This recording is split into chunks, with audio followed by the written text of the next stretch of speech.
Formal nang inilunsad ng Metropolitan Manila Development Authority sa pangunguna ni Chairman Attorney Don Artes ang opisyal na may huli ka website, isang online platform na magbibigay daan sa mga motorista at may-ari ng sasakyan upang madaling ma-check kung sila ay may No Contact Apprehension Policy o NCAP. Kasabay ng paglulunsad, tampok sa programa ang isang on-the-spot police response demonstration na pinangunahan ni PNP Chief Police General Nicolas D. Torre III bilang pagpapakita ng mas pinatibay na ugnayan sa pagitan ng MMDA at Philippine National Police para sa mas epesyente at agarang tugon sa krimen sa pamamagitan ng paggamit ng MMDA CCTV system.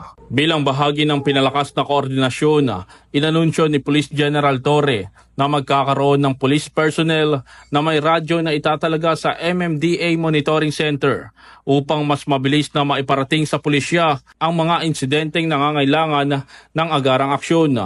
Upang ipakita sa bisa ng sistemang ito, nagsagawa ang PNP ng isang on-the-spot 3 minutes police response demonstration sa harap ng media.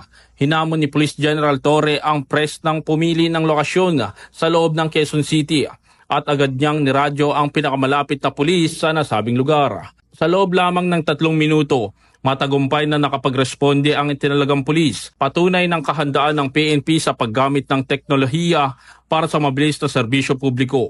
Ang May Huli Ka website ay isang makabagong inisyatibo ng MMDA upang mapabuti ang transparency at accessibility ng impormasyon sa mga motorista at sabay nitong itinaguyod ang matibay na ugnayan ng MMDA at PNP para sa kaligtasan at kaayusan ng publiko. So ang commitment naman namin is that kung meron silang makita na mga krimen through the CCTV and they need police assistance, all they have to do is dial 911 sa ating mga kababayan, dial 911 for immediate police assistance. Pero kung MMDA makakita niyan at nakikita dito sa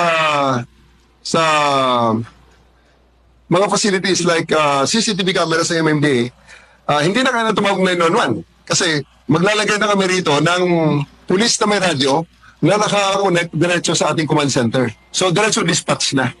So mas mabilis magiging responde pag gano'n na ating